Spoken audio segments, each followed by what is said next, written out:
अस्सलाम वालेकुम नाज़रीन, मैं हूं बिन्यामिन शौकत और आप देख रहे हैं किसान न्यूज़ टीवी। नाज़रीन, आज हम एक ऐसे फार्म पर मौजूद हैं जहां आस्ट्रोलोप मुर्गियां रखी गई हैं।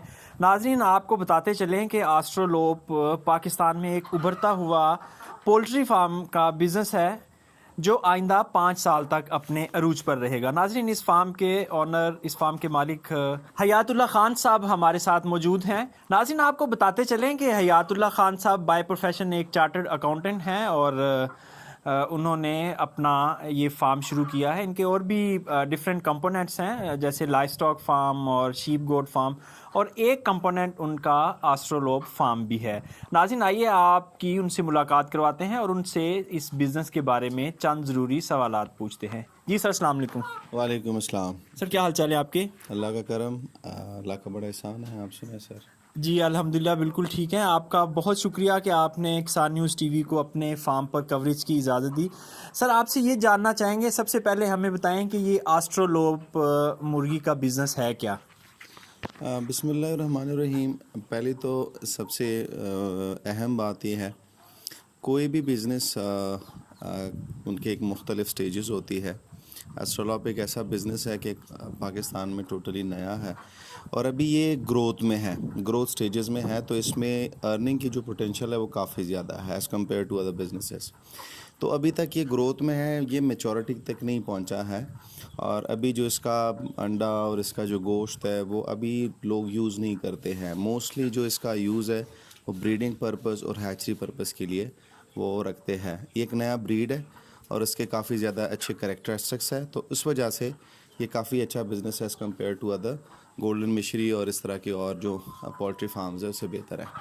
अच्छा सर, हम इस बिज़नेस की टेक्निकलिटीज़ में बाद में जाएंगे। पहले आप ये बताएं कि आप खुद बिज़नेस एनालिस्ट हैं और बिज़नेस मॉडल्स बनाते हैं, बिज़नेस फिजिबिलिटीज़ बनाते हैं और आप हर काम शुरू करने से पहले देखते हैं कि उसका इंटरनल रेट ऑफ रिटर्न क्या होगा, पे बैक पीरियड कितना होगा। तो चूँकि हमारे बहुत से व्यूअर्स जो हैं वो हाईली क्वालिफाइड हैं, तो उनको थोड़ा सा बताएं कि इसका पे बैक पीरियड क्या होगा और इसका इंटरनल रेट ऑफ रिटर्न क्या होगा। आपने ओबियसली कैलकुलेट किया होगा। अच्छा सर, ये है कि सबसे अहम बात ये है कि अगर कोई नया फार्मर शुरू करना चाहता है तो उसके लिए ये है कि वो सबसे पहले वो ब्रीडर्स ले ले। तो इस सिलसिले में या इस ऑप्शन में उसको जो पे बैक पीरियड है वो काफ़ी ज़्यादा कम होगा, क्योंकि वो ऑटोमेटिकली अंडों पे होंगे और वो उसके साथ साथ आप हैचरी अपना स्टार्ट कर लेते हो तो अपना जो लाइफ स्टॉक है वो आप बढ़ा सकते हो, पोल्ट्री जो बर्ड्स है वो आप बढ़ा सकते हो। लेकिन अगर आप चाहते हो कि बिल्कुल स्क्रैच से शुरू कर लें, मतलब जो 1 महीने का चूज़ा है या उससे मतलब कम चूज़ा है, उसमें एक तो ये है कि मोर्टेलिटी काफ़ी ज़्यादा होती है, फिर वो पे बैक पीरियड ज़रा लंबा हो जाता है और जो इंटरनल रेट ऑफ रिटर्न है ऑब्वियसली जब आपके लॉसेस होंगे तो उस पर भी इफ़ेक्ट होगा। जब आप बड़े ब्रीडर से स्टार्ट करते हो तो उसमें यह है कि आपका pay back period, internal rate of return जो है वो काफ़ी अच्छा होता है as compare to other birds farms. अच्छा, इसका जो स्पेसिफिकली अगर मैं ये बता दूं कि इसका IRR कितना है, तो इसका तकरीबन IRR है 50% इंटरनल रेट ऑफ रिटर्न जो है, और जो पे बैक पीरियड है ये लेस देन 1 ईयर है।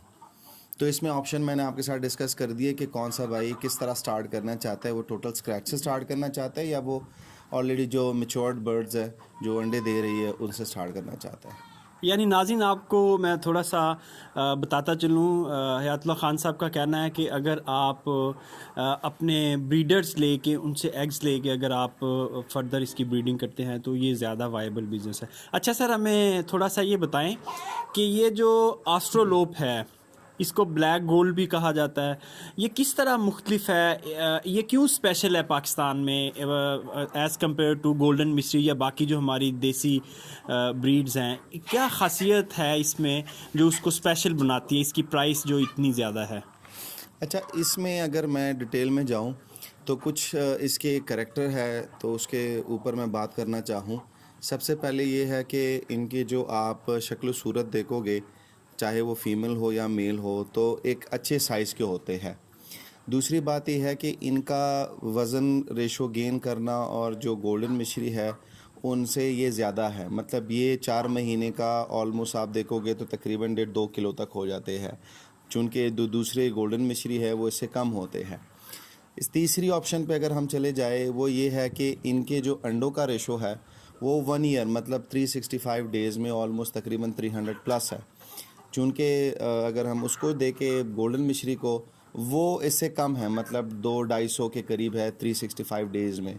तो ये सारी चीज़ें हैं कि इसको ज़्यादा ज़्यादा प्रेफर करता है। वेट गेन रेशो इसका काफ़ी अच्छा है और जो इसमें मोर्टेलिटी है वो काफ़ी ज़्यादा कम है, मतलब इनमें जो इम्यूनिटी सिस्टम है वो स्ट्रॉन्गर है as compare to normal birds. अच्छा सर, ये बताएं कि पहचान क्या है? आजकल जो आपको पता है इंटरनेट का दौर है और बहुत से लोग कहते हैं कि हमारे साथ फ्रॉड हो गया, हमने एस्ट्रोलॉग मंगवाया था, बड़ा हुआ कुछ और निकला है। कोई ख़ास पहचान बताएं इस चूज़े की, अगर हमारे व्यूअर्स कोई ख़रीदना चाहें तो किस तरह पता चलेगा कि ये प्योर एस्ट्रोलॉग ही है? अच्छा, इसमें ये है कि नॉर्मली जो धोखा खाते हैं वो चूँकि छोटा साइज़ लेते हैं और छोटे साइज़ में डिफ्रेंशिएट करना एक नए बिज़नेस के लिए, बिज़नेसमैन के लिए थोड़ा सा मुश्किल है। तो ये है कि जब वो एक अच्छे साइज़ में आता है मतलब 3-4 महीने में आता है, उसमें उसके करैक्टर है, मतलब उसका अगर आप शक्ल सूरत देखो, उसके चोंच से लेके पैर वो काले है, उसके ऊपर एक ग्रीन और ब्लैक और एक गोल्डन, ये 3 कलर मिक्स होके फिर एक टोटल डार्क कलर का एक शेड आता है। इसकी जो मेल और फीमेल का साइज़ है वो प्रॉपर बड़ा होता है। तो ये सारे करैक्टर है जिसके वजह से। और जो कली है वो रेड होती है। और दूसरी बात यह है कि इसकी जो कलियाँ होती है वो रेड कलर की होती है, टोटल रेड कलर की होती है।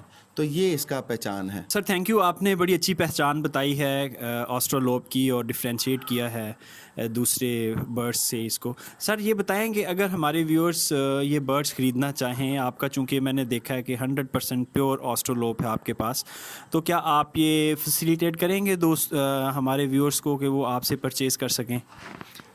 क्यों नहीं, हम इंशाल्लाह पूरी कोशिश कर लेंगे कि जितने भी नए दोस्त आ रहे हैं इस काम में, इस बिज़नेस में, हम उनको फैसिलिटेट कर लें।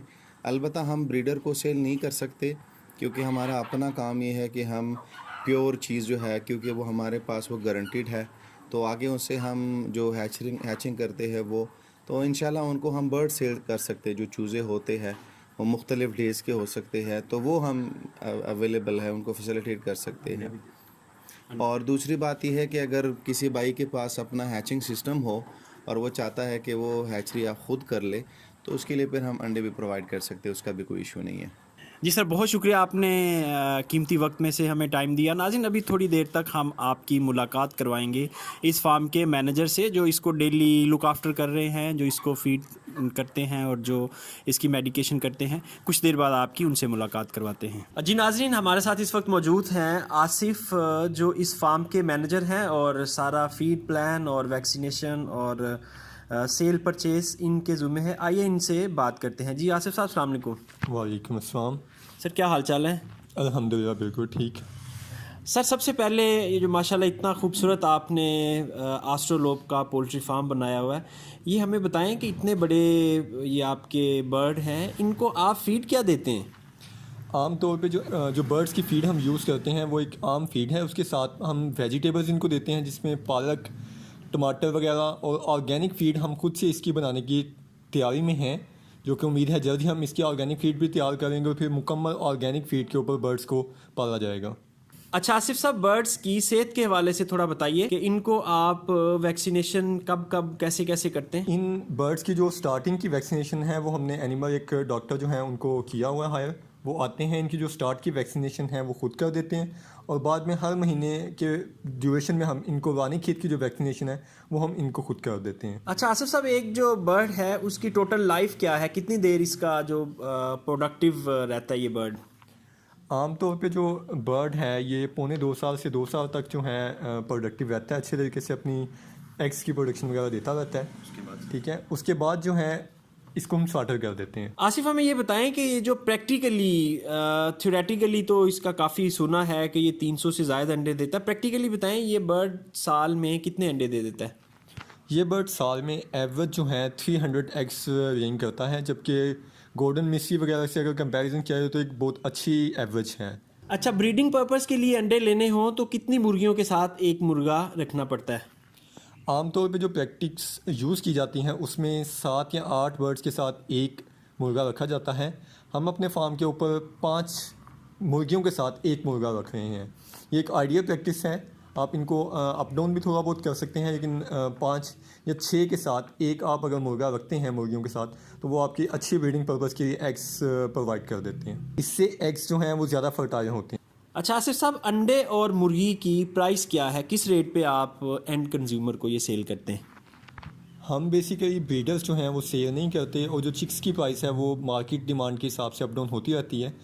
जो एवरेज एग्स की प्राइस है जो कि ब्रीडिंग पर्पज़ के लिए यूज़ किए जाते हैं, उनकी प्राइस 60 से 65 रुपये के रेंज में है, जो कि according to market demand up down हो जाती हैं। आमतौर पे जो एवरेज है वो यही है 60 से 65 रुपये पर एग। अच्छा आसिफ, मेरा आखिरी क्वेश्चन ये है कि आप ये इतना बड़ा सेटअप चला रहे हैं, टेक्निकल जॉब है, तो इससे आप क्या एक्सपेक्ट कर रहे हैं, मंथली क्या कमा रहे हैं यहाँ से? इसमें जो फ्यूचर गोल है हमारा, जिसमें हम इसको बहुत एक्सपेंड करने के प्लान में हैं, हमारा इस तरह से प्लान है कि हर महीने जो है हम इसके 10 हैचिंग्स निकालें, और पर हैचिंग जो एग्स की हो वो 3,000 से 3,200 की रेंज में हो। उससे हम हर महीने हर तीसरे दिन जो है 3,000 से 3,200 एग्स जो हैं वो हैच करवाएंगे, और ये एक प्रॉफिटेबल बिज़नेस है। इससे बहुत ही मार्केट डिमांड है। अगले 4 से 5 साल तक ये एक मार्केट में होने वाली एक नई ब्रीड है। अगर आप प्योर का बिज़नेस करते हैं तो ये आप आसानी के साथ अचीव कर सकते हैं, लेकिन शर्त यही है कि आपकी जो ब्रीडर है वो प्योर होनी चाहिए, उसमें आपके मिक्सिंग नहीं होनी चाहिए। अगर मिक्सिंग होगी तो वो आपका मेन पर्पस जो है वो फोत हो जाता है, और उसमें क्लाइंट्स भी सेटिस्फाई नहीं होंगे। और अगर आप प्योर बर्ड्स के ऊपर काम करते हैं तो एक बहुत ही प्रॉफिटेबल बिज़नेस है, आप अच्छे से इसके इंक्रीज़ भी कर सकते हैं और अपनी एक अच्छी प्रोडक्शन दे सकते हैं।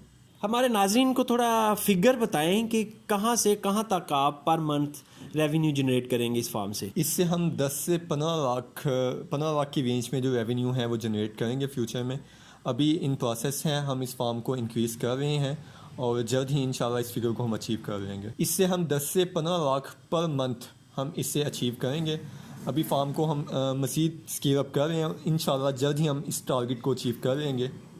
जी नाज़रीन, ये था आज का प्रोग्राम। आपने देखा किस तरह एस्ट्रोलॉग बिज़नेस जो है वो पाकिस्तान में प्रमोट हो रहा है, और जो नए ब्रीडर्स हैं वो बिल्कुल इस बिज़नेस से पैसे कमा रहे हैं। और अगर आप भी ये बिज़नेस करना चाहते हैं, अच्छी इनकम कमाना चाहते हैं, तो आप भी ये काम शुरू कर सकते हैं। तरीकाकार आपको सारा बता दिया गया है। अगर आप नए व्यूअर हैं तो किसान न्यूज़ TV को सब्सक्राइब कर लीजिए और बेल आइकॉन को दबा दीजिए, ताकि हर प्रोग्राम का नोटिफिकेशन आप तक पहुँच सके।